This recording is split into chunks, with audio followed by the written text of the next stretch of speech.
Hi everyone and welcome back to Inspire by Onika. And today I just want to bring a quick message about finances and specifically budgeting and saving.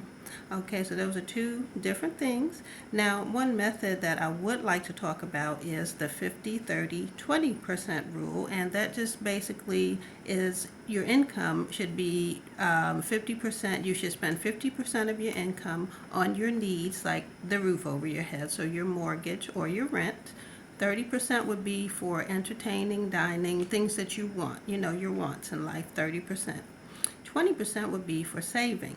Now, don't think that if you make a certain amount of money a year that you cannot budget your money or that you can't save your money.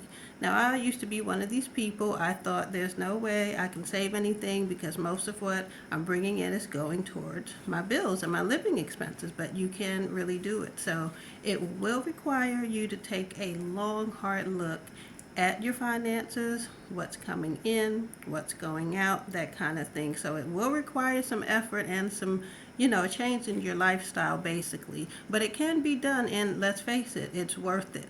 If you want to not live paycheck to paycheck, you want to start saving something. Basically, if you have no financial goal set for yourself at this point, this would be a good place to start. Now, keep in mind that this plan, this method will not work for everyone.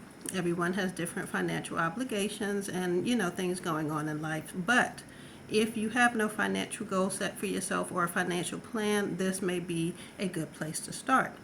If it doesn't work for you, you can always adjust those percentages to what you feel will work. Or if you do have a plan that you're currently working, but you feel like, maybe I need to change this up a little bit, then, give it a shot.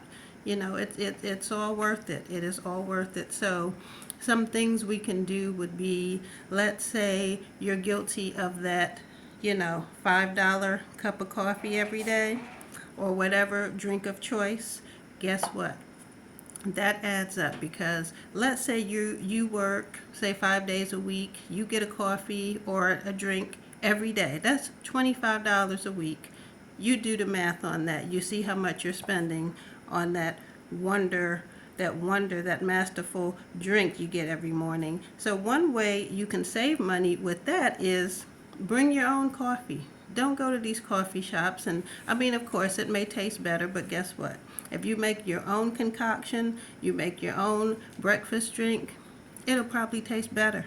And you're saving yourself on some money. So bring your own coffee. Another thing is going out to eat for lunch every day. That adds up very quickly. You'd be surprised, okay? So what you can do is maybe not cut it out completely, but maybe just reduce the number of times you go out to eat. So if you go out to eat every single day, maybe go out to eat twice a week for lunch.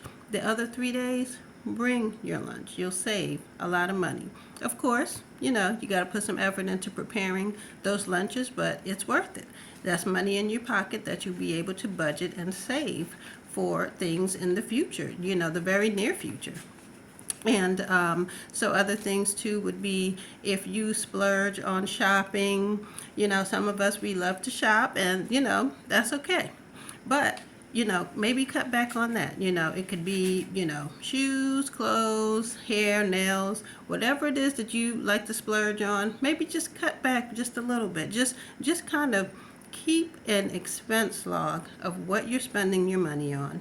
And just take a hard look at it and see where you can make some cuts, where you can make some changes. It will all be worth it in the end. And don't think, let's say, for example, let's say if your salary is $45,000 a year and you know someone who makes $90,000. So don't think because they make $90,000 that they're all set, they're financially stable. Not the case. And I'll tell you why. So the person that makes that $90,000, they may not be good with money at all. They may spend every cent of that money when it comes in because they have higher bills, they may have more bills, and they may not be good with money. So therefore, just because their salary is bigger doesn't mean they're in a better financial situation than you. If you make 45,000, you may be better with your money, and you may say, okay, well, I'm going to take my 20% off the top when I get paid. and I'm going to budget my money that way. I'm going to stop going out getting that cup of coffee or whatever it is that I'm buying.